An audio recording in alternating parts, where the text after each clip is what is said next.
From Trollville, some jerk penned a nasty note to a Denver woman on a postcard. Yes, on actual mail. But we've got a good note to send. To Dad, the guy constantly painted as a clueless dope in commercials. Here's to you, Pop.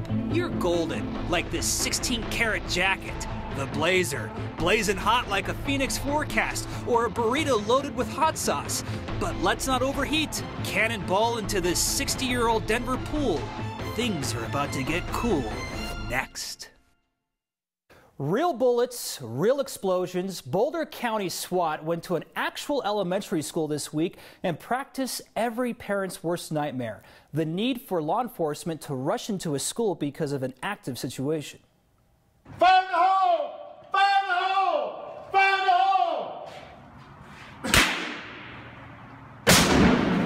So what that is a breaching charge that we have on the door inside the school. And what that is doing, it's being initiated and it's doing its thing, which is making an explosion. It's very important and actually very rare that we get to use a structure that is realistic and relevant to what we do. Commander Nick Goldberger from the Boulder County Sheriff's Office shared this video with us. It's live ammo training at a Boulder Valley Elementary School that's soon to be demolished. Officers were able to practice with weapons and tactics using an actual school instead of a simulation.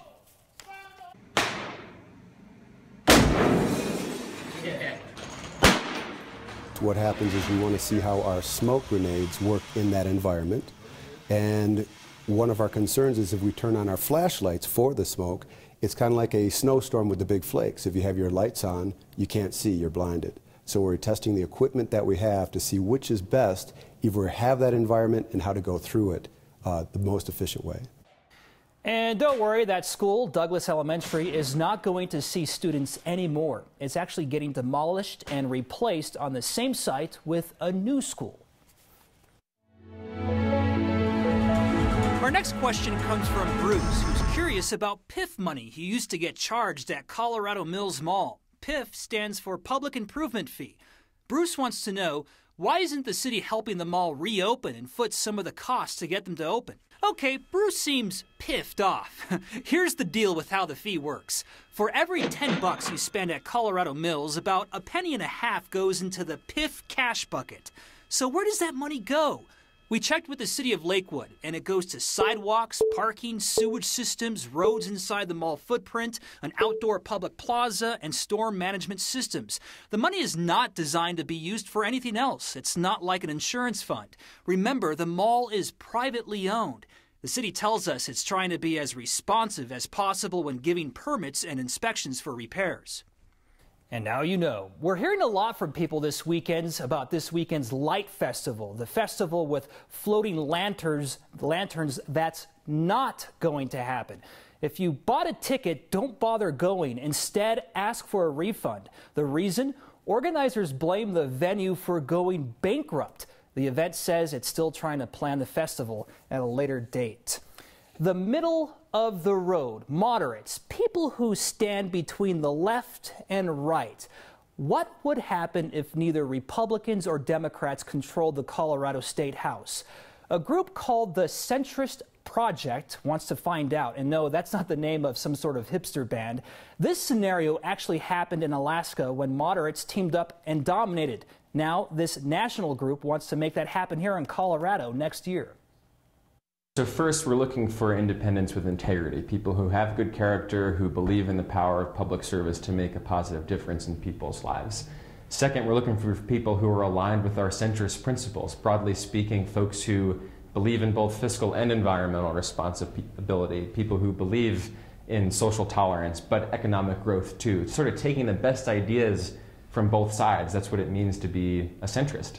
And then thirdly, people who have the ability to run viable campaigns based on their networks, their ability to raise money, their name recognition. We're in these races to win it, not just to make a lot of noise. And so we'll be talking to hundreds of people about this opportunity and finding the right people in the right places who can actually win. And you can watch Brandon's full interview this Sunday on Balance of Power at 8:50 in the morning. It's easy to say mean things online without thought. internet trolls have the easy refuge of hiding behind a keyboard, and sometimes it's easy for us to hit block or mute. But what happens when someone trolls through the actual mail, through a postcard? Here's photojournalist Carrie Swails, who brings us the words of a woman who got something nasty in her mailbox. Harvey Park is actually a great neighborhood. It's got great schools, great people. My neighbors are particularly nice. Everyone's pretty neighborly. It's kind of what makes Harvey Park unique. Emmett, let's go outside. Go. I would have to say that the neighbor who sent me my postcard that I received yesterday obviously doesn't know me. I received a postcard in the mail saying horrible things. HP resident, you are in the running for the worst lawn in the neighborhood. Please put down the pipe, the bottle, the bong, the joint, the cigarettes, and please water the grass. Try killing a weed instead of smoking it. Your yard is an embarrassment to the neighborhood. You're hurting the value of homes. You did not win, but you are a loser. That broke my heart as soon as I read it. It hurt, and I was angry, and I cried when I got it and when I first read it. Not only did someone judge me by my yard, they judged me without knowing me. I actually have 3 jobs, and I have a son who's 3 and autistic. I have my mom who's deaf-blind, and I take care of both of them. No, it doesn't leave a lot of time for anything, really. I think everyone, including myself, can be quick to judge. But I think it's something that everyone needs to work on. We need to find a way to be nicer, be more polite, find a way to bring people up instead of tearing them down. Yeah, what a message. There's actually a group of neighbors who were getting together over the weekend to help Ariel with her yard work. They decided to do that after seeing her Facebook post. So take that, postcard warrior. Ad agencies love to pick on them, and nobody cares. For decades, dads in commercials have been portrayed as dolts and dimwits, clueless people who need help with basic functions of homemaking. Apparently, it's still okay to make fun of dad in ads, which is why our own Chris Vanderveen offers this pre-Father's Day rebuttal. Dopey, mopey, miserable dads. They put the dip. Sorry, honey. I had to move a wall. In dip. Out-of-pocket medical expenses. Daughter embarrassing, son discouraging nitwits. Dad, I think you ate the bones. Moronic misanthropes who fold when housework beckons. You know what I'm gonna do? I think I'm gonna finally learn how to fold a fitted sheet. I get it. Far too often, dads don't get it. Why else would a diaper company issue this challenge? Alone with their babies, in one house, for 5 days. And why offer tissue when toilet paper will suffice? Yeah, but here's the thing. Where I come from, where you come from, dads aren't old dopes. Mine went to Berkeley, got his MBA, worked for the State Department, smartest guy I've ever known. Stacey Wills' dad always made sure his family was taken care of before he was. Sharon Peterson's taught her how to think for herself and trust in her decisions. Jude Worley's taught her how to honor veterans, hard workers, and honest folks. Folks, such a dad word. Pat Rosenthal's left her with wonderful, crazy memories. Julie Bucks passed 12 years ago. I miss him every day, she says. Dads aren't always right. They sometimes say goofy things. But the ones I know, the ones you know, manage somehow to do some good along the way. Sarah Ann's dad, 92 years old, 5th Marine Corps, Iwo Jima, still takes care of Sarah's 90-year-old mom. Holly Burns. He has been with me for every doctor's appointment, every chemo, every scan. One day, hopefully soon, the dopey dad trope will run its course. One day it won't be cool to call dads uncool. Clean enough? Bite the balls! Hey. What? Until then, I'll settle knowing this. Lila Vanderveen's dad has no reason to do this poorly. Not when he sees plenty of fathers doing it so well. For next, this is Lila's dad. Right on, Chris. Here's Chris's daughter's take on her dad. She wrote this, and Chris swears under no threat or bribes with toys and candy. Let's take a look. I love my dad so much, he gives me monkey hugs. I love the songs he sings about me. He takes me camping and bike riding. Good thoughts from 7-year-old Lila. Lila, you're in good hands.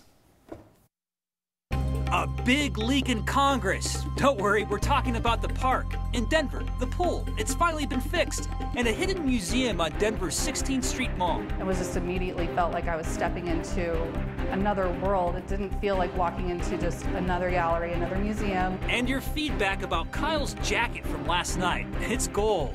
Next. Just like last Friday, it's hotter than 90 degrees, but something seems different in Congress Park this time. Oh, the city pool is actually open. The 60-year-old pool was kept closed. Turns out there was a leak, causing the loss of 1 million gallons of water last month. Finally, that's been fixed. And before you start complaining about the heat around here, we'd like to offer up the 7-day forecast from our friends at KPNX in Phoenix. 109 is the daytime high. Monday, Tuesday, and Wednesdays, their highs are 119, 120. But why bother showing you the numbers? It's all the same. It cools off a bit at night, though. Overnight temperatures are in the 70s, 80s, and 90s.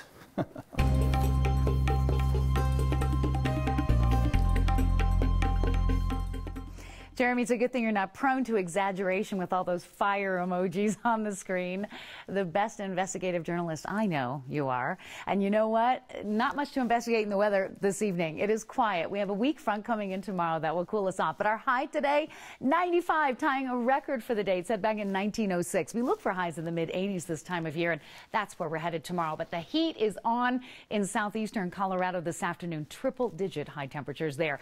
Weak front coming through tomorrow. 20% chance of high base thunderstorms, little wind, little lightning, but not much rain around here. And temperatures will be even cooler for Father's Day on Sunday, but there will be lots of sunshine. It will be a dry day without a lot of wind and really just a nice day to be outdoors. And so if you are outdoors this evening, no jacket required. Partly cloudy and windy west of town. Our low at 62. Temperatures tomorrow out of record territory for change. 87 tomorrow, 82 for Father's Day. And then, well, the summer solstice, the start of the summer season, and temperatures spike mid-90s, the start of a new heat wave, Jeremy, the middle part of next week. And how about this shot? This kid's 13 from Parker. He knows what he's doing with that camera. Thanks, Kathy. With the population of Denver growing so fast, it's hard to discover hidden gems anymore. But photojournalist Ann Herbst found one of those gems stashed away on Denver's 16th Street Mall. Art can be found in unexpected places. Where you have to really seek us out intentionally. In downtown Denver, it's right next to a cell phone store and across from a burrito joint on the 5th floor of a building at California and 16th. So yeah, we're kind of right under your nose, or right above it, you could say. It's funny because people will get off on the 5th floor and be like, I'm in the wrong place. I have a meeting on number 2. And so then they're like, but what is this? Haley Richardson is the director of the DeQ collection. And as some of you were saying, it's completely made out of chocolate syrup. A private collection of contemporary art owned by artist Devin DeQ and her brother. Most collections are just kept in people's homes. In Europe, it's actually more common to have a private collection like this that's open to the public. This is our Miata robot. As you know, it looks like a real person. The way the space is arranged, it's like wandering through the rabbit hole. You never know what you're going to encounter next. Something of this scale, like a museum, is very hard to find for free. That's right, free. Because it's all about sharing and really promoting the work that's here. Pretty cool, huh? You know, making it free makes it that much easier. So look up from that burrito for a second, and you just might find an art collection that marches to a different beat. For next, this is Ann Herbst. The DQ collection is free and open to the public Wednesday through Friday, 11 a.m. to 5 p.m. There's a wedding this weekend, and everyone in Denver is invited. Our wedding's gonna be epic. And we end this week with your good news, a standard Friday pick-me-up. Next.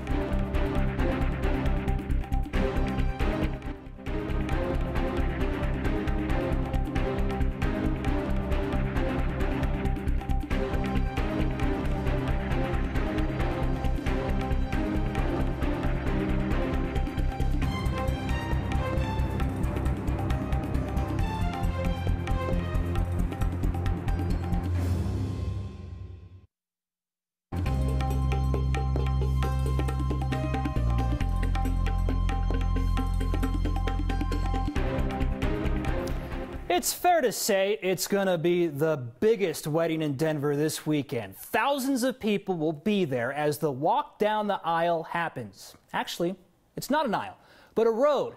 Dylan and Trent are getting married on a float during Pride Fest. Here they are, along with Trent's daughter, Cambry, through the lens of our visual producer, Cody Broadway.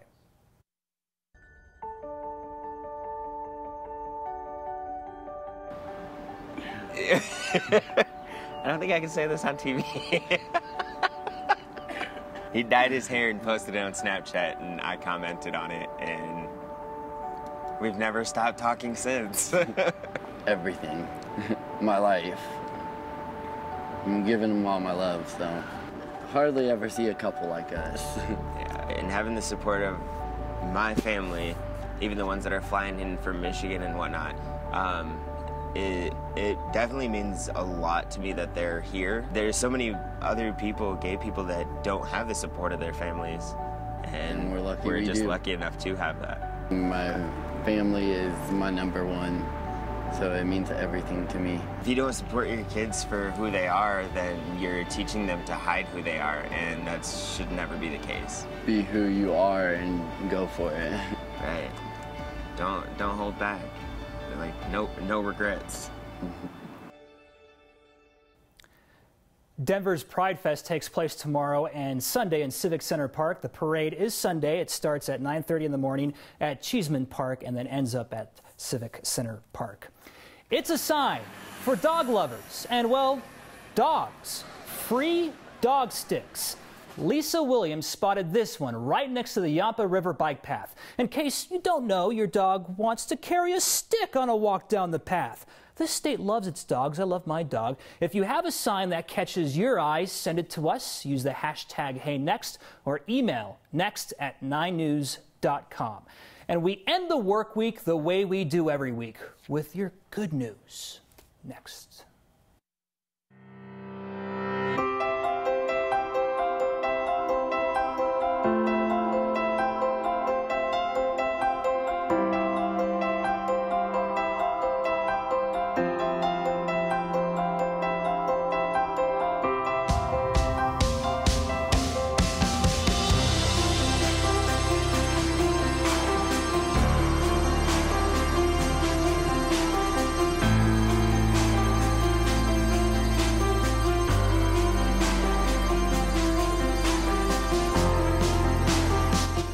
Remember Dad this Sunday. It's Father's Day. Don't forget. Thanks for watching. Have a great weekend.